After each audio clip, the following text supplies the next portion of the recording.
gracias por la presentación. Buenas tardes a todos. Muchas gracias también al Centro Peñatelli, al seminario, por la invitación. Y la verdad es que, como has dicho tú, en el tiempo en el que vivimos, reflexionar sobre la paz, reflexionar cómo se construye la paz y también hacerlo alrededor también de la idea de Europa, que en los últimos años parece que se ha desdibujado un poco, ¿no? ¿Qué entendemos por Europa? ¿Cómo la gente entiende Europa? ¿Cuáles son los valores europeos? ¿No? Pues a veces es necesario pausar un momento y verdaderamente volver a esos fundamentos, esas esencias y reflexionar sobre si verdaderamente seguimos en ese camino que los padres fundadores de la Unión Europea crearon y que han dado el mayor periodo de paz en este continente y de prosperidad durante tanto tiempo, pues si verdaderamente seguimos en esa senda o hay que renovarlo. Entonces, yo voy a ver esto, creo que va por aquí. Va, perfecto. Bien, como ha dicho Felipe, yo sobre todo como profesor... digo, otro apagón. Como profesor, sí, totalmente. Además tengo la niña en casa, digo, como no funciona el tren.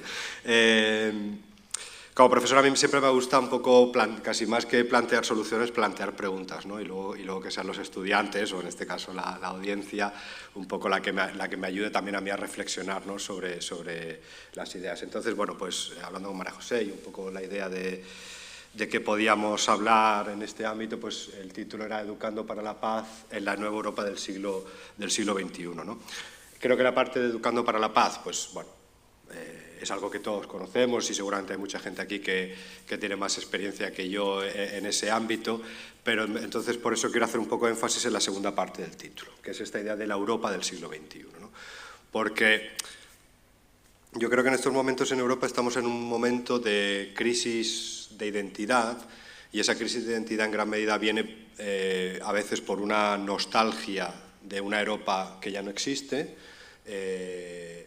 o una incomprensión de la Europa que viene, ¿no? Y a menudo pues hay que ser valientes a la hora de comprender que nada es eterno, que todo cambia, que la realidad es cambiante y que es necesario pues adaptarse, ¿no? Y el cambio no es algo negativo, siempre que sea un cambio consensuado, un cambio tranquilo. ¿Por qué? Porque al final el cambio es o cambio o ruptura, ¿no? Es decir, cuando hay una demanda de cambio, ese cambio o se abraza y se hace de una manera paulatina, en positivo, trabajando juntos, o al final lo que se produce es una división tan fuerte que acaba en una ruptura, sea revolucionaria, como ha sido en el pasado en países, o a través de lo que se ha llamado la violencia, ¿no? en todas sus formas. Entonces, por eso digo que hago un énfasis un poco en esta parte segunda de la Europa del siglo XXI, ¿no?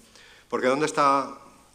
Estamos, bueno, ya no tan al inicio del siglo XXI, ya llevamos un tiempecito, ¿no? Un cuarto del siglo ya vivido, y es un siglo movidito, para empezar, ¿no? El siglo XXI europeo, en gran medida, perdona que me gires, que si no, a veces no veo. Sí, lo voy a hacer un poquito aquí. Es que así puedo ver. Sí, se le va bien. Gracias.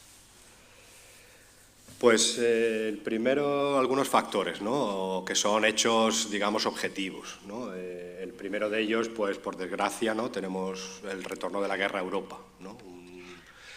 Un evento, una realidad que no ha existido en este continente durante mucho tiempo, que ha existido en otras partes del mundo, pero en Europa, pues bueno, desde la Gran Guerra, que fue de la Segunda Guerra Mundial, luego es verdad que tuvimos los Balcanes, etcétera, pero bueno, la guerra ha sido algo que mi generación, por ejemplo, no ha vivido en el continente, ¿no? Muchas generaciones, y eso también en gran medida pues, nos ha vuelto poco...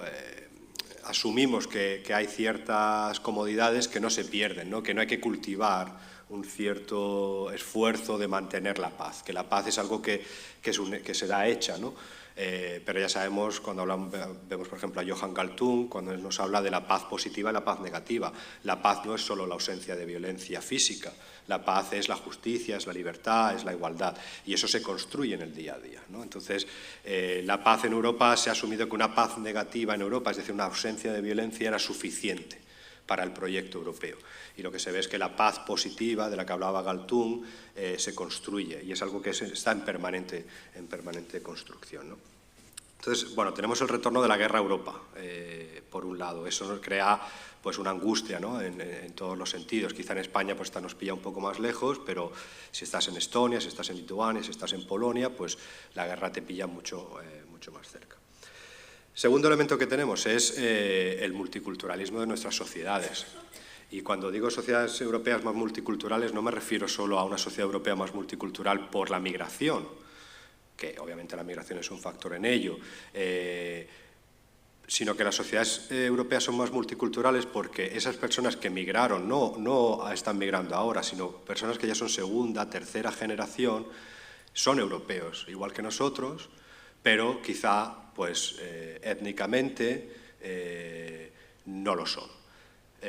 O no provienen de Europa. Y eso lo que ha creado en cierta medida es una idea o una tensión a la hora de integrar esas personas, esas minorías que son europeos, que solo conocen Europa, que han nacido aquí, que están socializados en Europa, pero que siguen sintiendo un rechazo por parte de la sociedad. Y eso lo que crea es una alienación de estos nuevos europeos como parte del proyecto europeo. Esto lo hemos visto particularmente en Francia, con las famosas banlieues, pero lo vemos también en España. Yo, mis estudiantes, cuando miro mi aula no es un aula de gente blanca, como lo podría haber sido perfectamente hace 10, 15 años. Yo cuando fui al instituto, en mi aula no había personas que no fuesen nacidas en mi ciudad, de familias de mi ciudad. Ahora, mi hija en la guardería, pues los niños son de diferentes grupos étnicos, pero todos nacidos en España. Entonces, esa multiculturalidad ya no es una cuestión de gestionar la integración de migrantes, sino de hacer que las personas de segunda y tercera generación se sientan europeos. Y eso es una tarea también importante. Luego tenemos, obviamente, la migración como tal, la migración actual, que es el movimiento de personas necesitadas, a las que hay que acoger. Europa ha sido una tierra de acogida. Europa es un lugar de prosperidad. También tenemos realidades que son inescapables, el cambio climático, las crisis humanitarias que están teniendo lugar, y Europa es un lugar de acogida.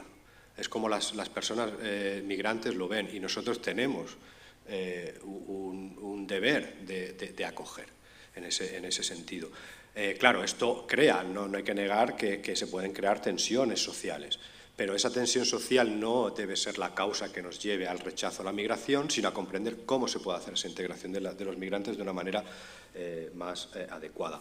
Y yo siempre digo, no se pueden poner puertas al campo y las personas no van a dejar de venir a Europa, porque el cambio climático va más, porque las crisis humanitarias que el cambio climático crea van a venir a más. Entonces no es una cuestión de si no podemos frenar la llegada de las personas a Europa, a menos que queramos, o que nos dé igual, la muerte de seres humanos.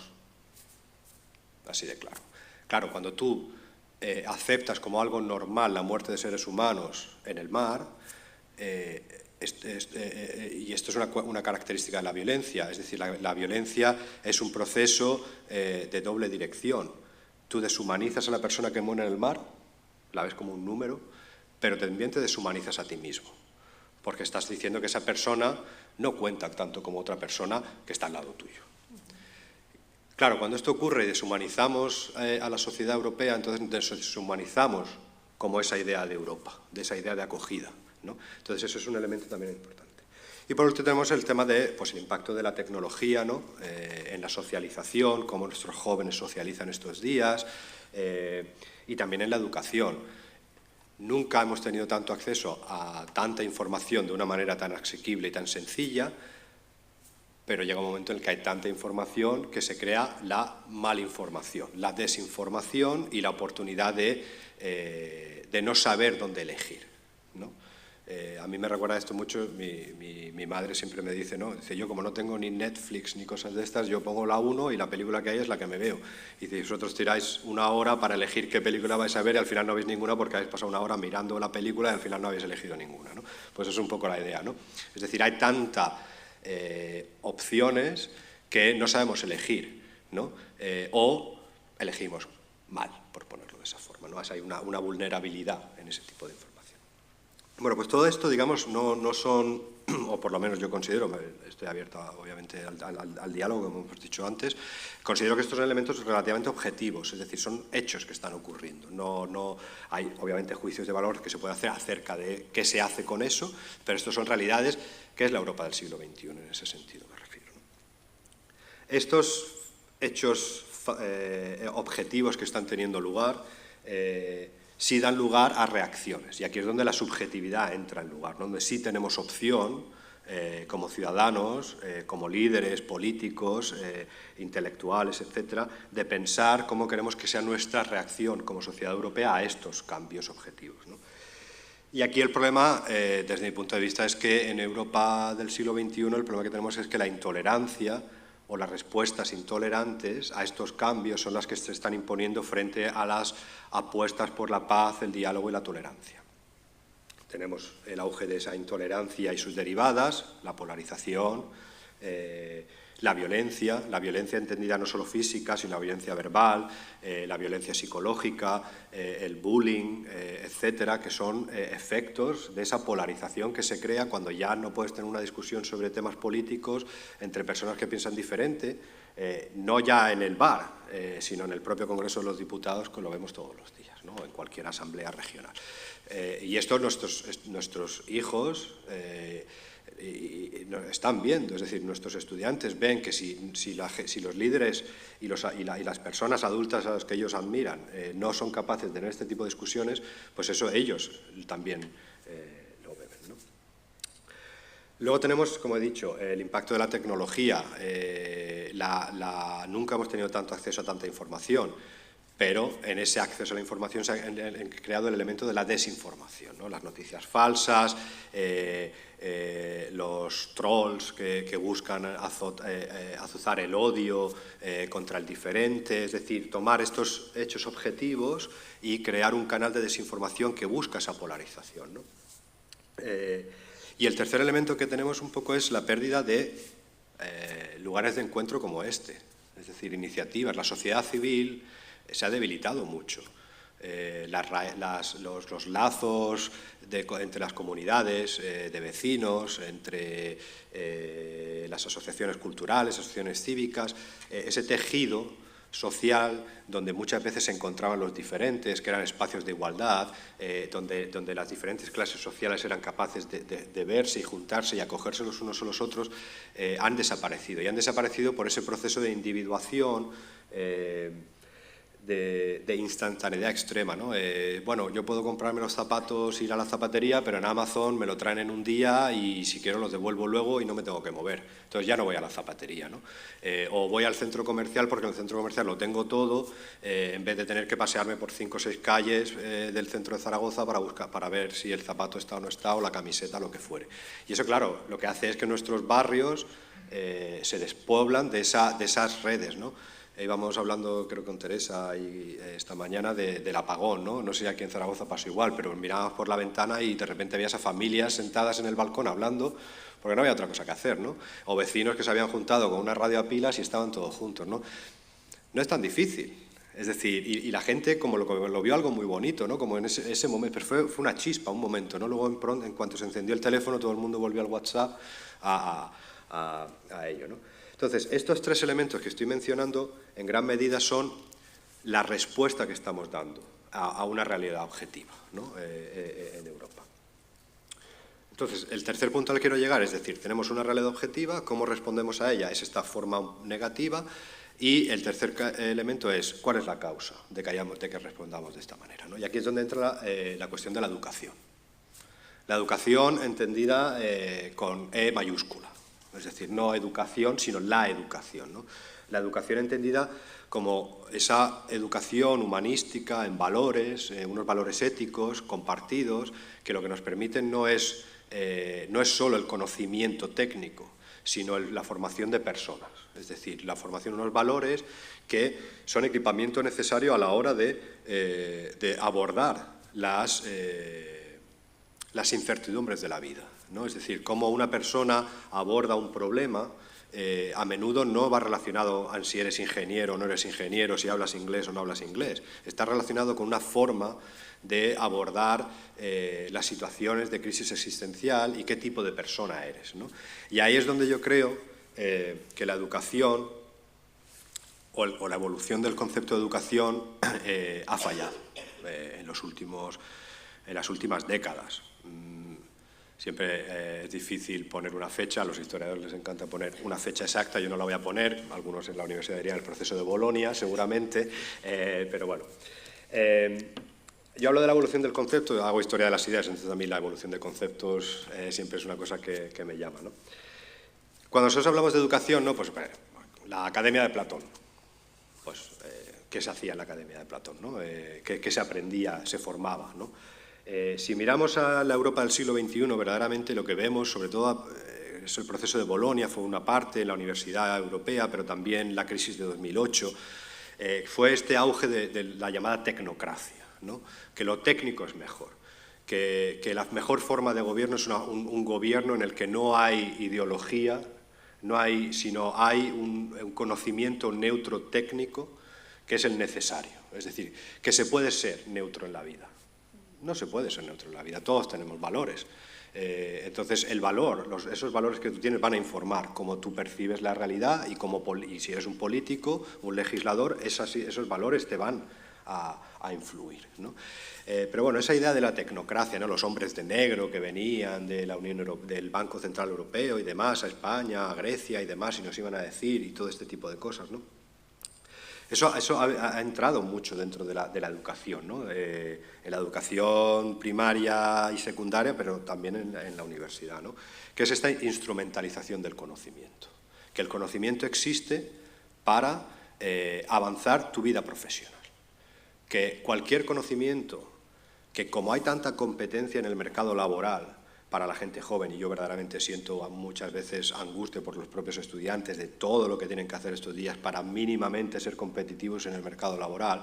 Claro, ellos dicen, si tengo que aprender 2 idiomas, hacer un doble grado, que son 5 años, 2 trabajos de fin de grado al final, luego un máster, luego tengo que hacer 20 prácticas curriculares y además voluntariado, cualquier persona se agobiaría, ¿no? Entonces, ¿ellos qué dicen? Yo tengo que elegir. Y al final a mí lo que me dicen muchas veces de la universidad y desde el mundo educativo y desde la clase política y muchas veces los padres es elige lo que te va a permitir entrar en el mercado laboral. Es decir, estudia las carreras técnicas, ¿no? Y deja de lado cualquier posibilidad de una educación humanística o en valores, porque eso no tiene un valor necesariamente, ¿no? Y yo, por ejemplo, ayer, escuchando la radio, oía el MIR, ¿no? Que ahora están los estudiantes de medicina en el MIR. La opción número 1 elegida, dermatología. La segunda, cirugía estética. Y atención primaria, quedan más de 7.000 plazas vacantes. Esa es la realidad de la educación. Es decir, que la vocación de ser médico, pues hombre, llámame cínico, pero creo que hacerte cirujano estético no es vocación de ser médico, como tal, creo, no sé, a lo mejor sí, pero bueno, yo entiendo que cardiólogo sí, o pediatra, o geriatra, o cosas así, ¿no? Pero, entonces, bueno, hay un pequeño ejemplo, ¿no? Lo vemos también, por ejemplo, en los informes PISA, ¿no? El informe PISA, que sabéis que todos los años sale, y España siempre, madre mía, los españoles, las matemáticas, la compresión lectora. El informe PISA es parte de este proceso, es decir, se pregunta a los estudiantes por sus valores humanísticos, qué conocimientos humanísticos tienen, cómo acogen a sus propios compañeros en clase, cómo de tolerantes son. Es decir, comprendemos la educación desde el punto de vista, o hemos convertido la educación en un elemento instrumental, y el estudiante lo ve de esa manera y dice, bueno, pues esto es lo que yo hago. Y entonces empobrecemos los valores que verdaderamente son importantes en la vida. El conocimiento, no digo el conocimiento técnico, no lo sea, pero los valores más importantes que te van en la vida son los valores que te permiten navegar esas incertidumbres de las que estábamos un poco hablando antes, ¿no? Y esto en gran medida nos ha llevado pues, a esa comercialización de la universidad, ¿no? Yo sé que es controvertido seguramente la última propuesta, ¿no? Por parte del gobierno acerca de las universidades privadas. Comillas, es una universidad privada, somos una universidad privada, pero es verdad que somos una universidad privada sin ánimo de lucro. Lo hay en algunas universidades que son universidades privadas con ánimo de lucro, ¿no? Yo no voy a estar en contra, como lo voy a hacer si trabajo en una universidad privada, en contra de la universidad privada, no lo estoy. Pero es verdad que tiene que haber unos estándares dentro de la universidad y al final la universidad es un lugar de, ante todo, aprendizaje, ¿no? y de educación, y no un lugar para hacer dinero. Para hacer dinero hay otros sitios, o por lo menos considero que eso es un elemento necesario, ¿no? Entonces, en gran medida he puesto ese signo positivo, ¿no? Porque el concepto de educación ha evolucionado hacia esos tres, ¿no? Y se han perdido pues los otros, los valores humanísticos, los valores éticos, la formación en comunicación, en empatía, en resiliencia de la gente joven, la atención. Felipe lo sabrá muy bien cuánto cuesta ahora estos días que un alumno se lea un artículo de revista, más allá de un blog, una página, pero vamos, un artículo de 20 páginas a mis alumnos les cuesta. Los documentales lo ponen a velocidad doble de esta para que vaya más rápido y verlo como más, ¿no? O sea, esa idea de la incapacidad, que no son solo los alumnos, que creo que yo, por ejemplo, a mí me cuesta concentrarme mucho más estos días que me pasaba en el pasado, ¿no? Y entonces, claro, todo esto lo que nos lleva es esa hiperproductividad, hiperinstantaneidad, y se ha perdido pues un poco los valores de el decrecimiento, el valor de la no violencia, entendida como la necesidad de una pausa, de comprender al otro, de comunicar, de escuchar, de empatizar, porque a menudo la no violencia, como hemos dicho, la violencia se ejerce de muchas formas. Cuando yo me pongo impaciente en el coche y pito para que el de delante se mueva, no estoy teniendo en cuenta que esa persona a lo mejor pues lleva a su madre mayor en el coche que tiene que salir. Es decir, ese momento de pausa te permite recabar más información y llevar a esos lugares, ¿no? Al final es la idea un poco, y volvemos también a esta idea de la información, al pensamiento crítico. Es decir, la capacidad de recibir información y de manera crítica gestionar ese tipo de información. Y esa gestión de la información es una cuestión que viene de unos valores. Es decir, cuando yo leo un artículo de periódico o veo un meme o un mensaje, tengo que ser capaz de discernir qué es lo correcto de no, y eso muchas veces no te permite, porque ya sabemos que la inteligencia artificial cada vez más hace textos que parecen humanos. Entonces, solo podemos saber lo que es una noticia falsa de no si tenemos esa capacidad crítica, ¿no? Se vuelve muy importante. Y por eso, ¿no?, aquí un poco llegando a esa formación jesuítica, en comillas hablamos de la formación de formar a los mejores para el mundo, ¿no? Es decir, hay una diferencia, siempre se ha hablado de formar a los mejores del mundo con una diferencia de los mejores para el mundo, ¿no? Es decir, esa necesidad o ese cambio, ¿no?, de artículo lo que permite es hablar de que estamos formando no solo a los mejores profesionales, pero también estamos formando gente humanísticamente para que aporten al mundo, no solo para sí mismos, sino también para que contribuyan. Entonces, un poco recuperar estos valores o volver un poco a estas ideas. ¿Por qué? En gran medida porque la educación, como he dicho antes, es un elemento clave para lidiar con la Europa del siglo XXI y verdaderamente comprender dónde estamos, ¿no? Es decir, la capacidad heurística de la educación, es decir, la capacidad de la educación para comprender o para ayudarnos a comprender la realidad en la que vivimos, que va a ser siempre, lo siento Felipe, cambiante. Es decir, no hay nada, como he dicho antes, eterno ni permanente. La sociedad cambia, la realidad cambia y la educación lo que nos ayuda es a comprender y adaptarnos a ese cambio, ¿no? Entonces, la educación en sí misma tiene que ser capaz de adaptarse, de renovarse, ¿no?, en contenidos, pero también en formas de hacer todo esto, ¿no?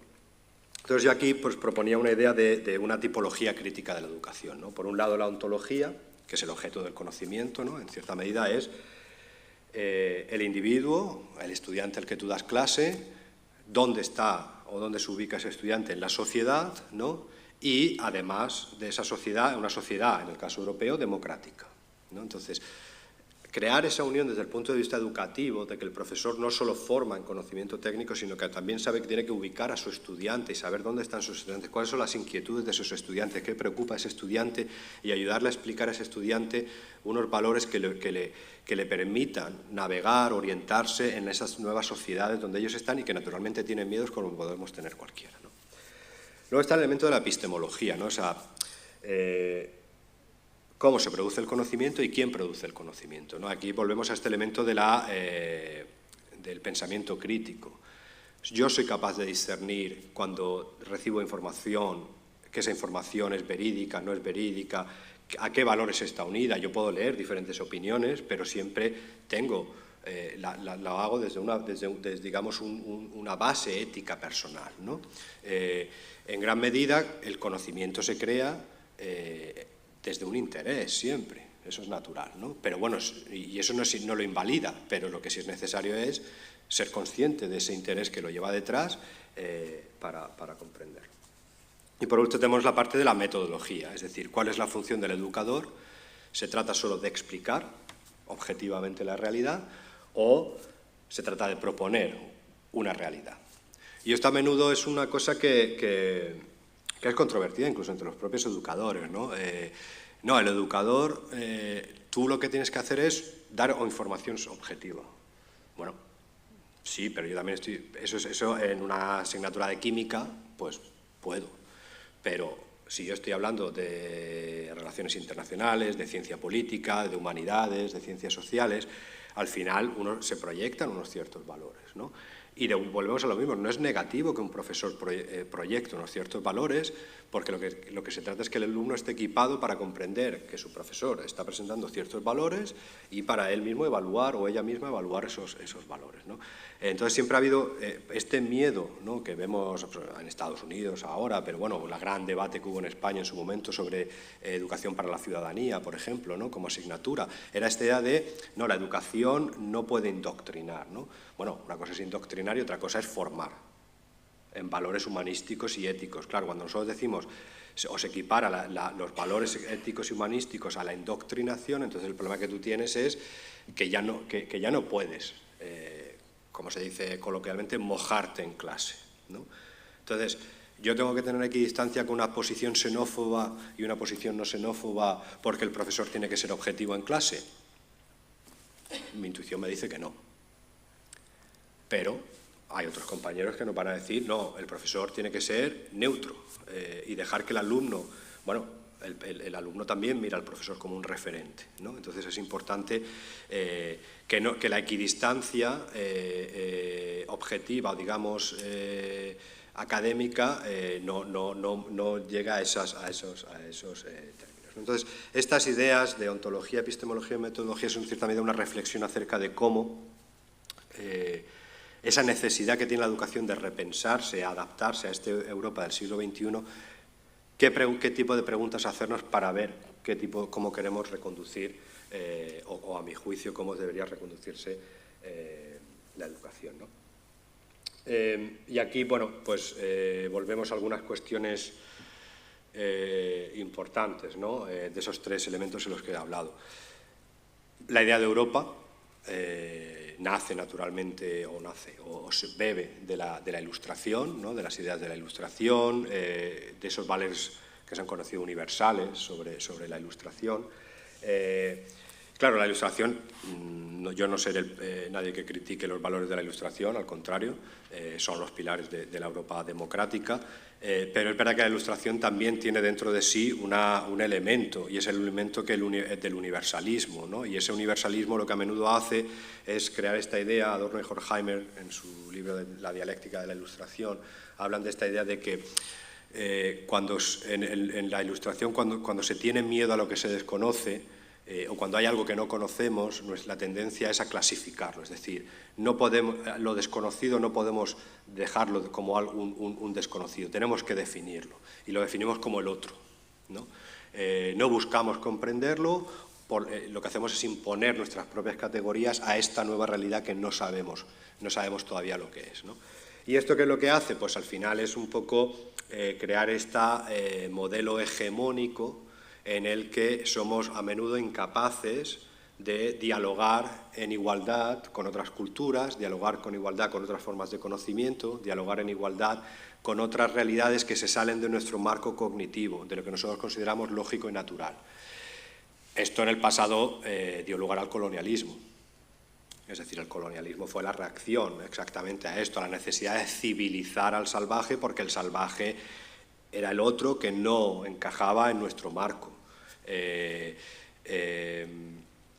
la actualidad, pues no es el colonialismo, pero es una cierta forma de intolerancia hacia otras formas de conocimiento, otras formas de saber, otras formas de ser, que a menudo lo que permiten es lo que hablábamos de esa necesidad de integración en una Europa que es inevitablemente más multicultural hoy que en el pasado, pero también nuestra relación como europeos con el resto del mundo, ¿no?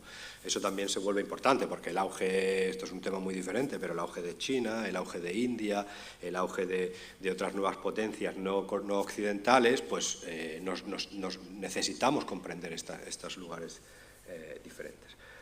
Todo esto, por daros algún apunte un poco más teórico, Richard Bernstein hablaba de la teoría de la inconmensurabilidad, que es la idea de que toda persona, independientemente de estés en Europa o fuera, piensa que su verdad es o su comprensión de la realidad es lo natural, lo lógico y la verdad. ¿Por qué? Porque tú has socializado en esa realidad y, por tanto, comprendes que lo normal es lo que tú tienes.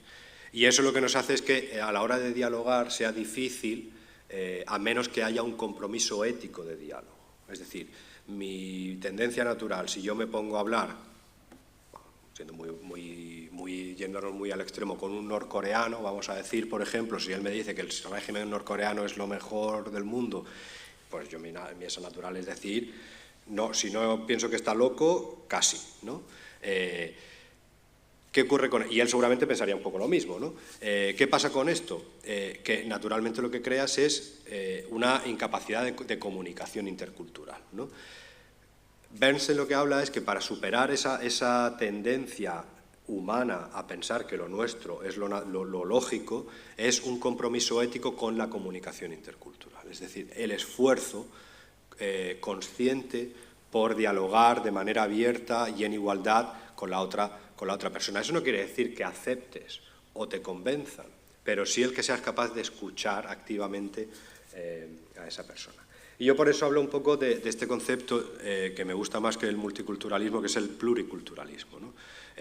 Primero porque el multiculturalismo parece como que ha caído en desgracia en Europa en estos días. El pluriculturalismo es esta idea de que Europa es pluricultural, entendida en el sentido de que es una sociedad en la que hay gente que viene de diferentes culturas. ¿Eso es malo? ¿Eso indica que los valores europeos o la identidad europea se ha perdido? No, o por lo menos no desde mi punto de vista, porque para mi punto de vista la identidad europea está basada en unos valores éticos relacionados con la democracia y con la paz. Entonces puede haber muchas distintas culturas dentro de Europa siempre que se respeten esas formas de diálogo civilizadas entre las diferentes culturas dentro de esa sociedad, ¿no? Y entonces aquí pues tenemos un poco pues algunos autores que han propuesto estas ideas, ¿no? Jürgen Habermas hablaba de esta idea de un patriotismo constitucional, es decir, que no es el patriotismo ligado al nacionalismo, a la idea de nación, ¿no? que es irracional, porque al final es un elemento emocional. Yo me siento español o no me siento español, o me siento español diferente de otra persona que se sienta español de manera diferente, ¿no? El patriotismo constitucional es el patriotismo ligado a unos valores, a unos principios constitucionales, él hablaba, pero que al final son los principios éticos de la democracia. La libertad de expresión, la libertad de asociación, la igualdad, la justicia, etc. Hannah Arendt, por ejemplo, nos hablaba de la idea de la política como acción colectiva, ¿no? La política no debemos dejarla solo en manos de los políticos. La política es el día a día de cómo construimos nuestra sociedad, y ahí la sociedad civil tiene un papel muy importante, ¿no? Entonces, recuperar esa sociedad civil. Y luego tienes a John Rawls y su teoría de la justicia, ¿no? La idea de cómo crear un proceso por el cual, lo que él llamaba el velo de la ignorancia, me puedo yo, sin conocer las circunstancias de esta otra persona, ponerme en su lugar y ver si esto es justo o no es justo. Es decir, la justicia liberada de prejuicios, ¿no? Es un ejercicio muy sano. Al final, ¿qué es lo que llevamos o cuál es mi idea central que yo quiero llegar aquí? Y es que en Europa, o la Europa del siglo XXI, llevamos tanto tiempo en paz y en prosperidad que hemos permitido que la democracia se vuelva una democracia procedimental. Que votamos cada 4 años, que hay separación de poderes y ya está. Y confiamos en que ese entramado institucional nos va a garantizar la democracia, la libertad y la prosperidad de por vida. La democracia verdaderamente se fundamenta en un elemento base, que es la democracia como cultura. Es decir, la democracia es cultura. Es decir, es una idea de cómo nos podemos poner todos de acuerdo a través de una deliberación colectiva, pacífica, para llegar a un proyecto de sociedad común. Y eso solo se puede hacer a través de la sociedad civil, y una sociedad civil que informa luego los proyectos políticos. Pero si la sociedad civil, los individuos, nos desligamos del proceso político y consideramos que nuestro deber cívico es simplemente votar cada 4 años, nos colocamos en la situación en la que nos colocamos, ¿no? En la que el diálogo político se empobrece y nadie necesariamente está entrando ahí. Para mí, esta idea de que la democracia es una cultura, pues bueno, esa cultura se comienza a crear en los centros educativos. Cómo nuestros alumnos hablan entre ellos. Somos capaces de que nuestros alumnos hablen de cuestiones políticas, de cuestiones sociales, sin replicar la polarización y la intolerancia de los adultos. Si podemos conseguir eso, lo haremos bien. Y, por daros ese elemento positivo, hay mimbres para ello. Nuestra gente joven es la generación Z, los nacidos entre 1997 y 2012, son los más optimistas de todos los grupos sociales acerca del futuro. Esto lo dice el Observatorio Social, en un estudio en España y en Europa. Pero, ¿qué es lo que dice la generación Z? Somos optimistas porque sabemos que tenemos las capacidades para cambiar las cosas. Nos volvemos pesimistas cuando vemos que el mundo que va peor, si los adultos nos decís que no se puede cambiar ese mundo, que esta realidad o este declive es inevitable, entonces nos volvemos pesimistas. Es decir, es un proceso en el que la generación Z, los jóvenes, necesitan ser empoderados, porque ellos tienen la predisposición a ser optimistas y a querer hacer un mundo mejor. Fridays for Future, los voluntarios en la Dana, los voluntarios de Cáritas, etcétera. Son gente joven que está haciendo cosas todos los días. Pero son gente que necesita que se les empodere a la hora de decir el mundo se puede cambiar. Pero cuando ellos escuchan el día a día, la pobreza del discurso político, pues lo natural es que ellos entren en un proceso de pesimismo, ¿no? Pero su tendencia, como digo, los números son muy positivos. Eso era un poco lo que quería reflexionar hoy, ¿no? Al final, esta idea de Europa ha cambiado, la realidad europea ha cambiado, los valores europeos deben mantenerse,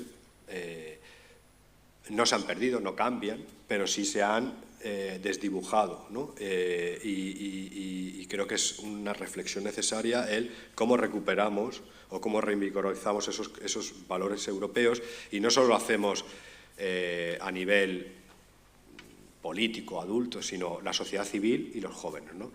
Sabemos que la sociedad civil, cuando se organiza, es muy potente, sabemos que los jóvenes quieren hacer ese cambio. Entonces, desde la educación, pues lo que tenemos que hacer en gran medida es ser capaces de aceptar esa llamada, ¿no? y contribuir. Allí iría un poco mi reflexión. Muchas gracias.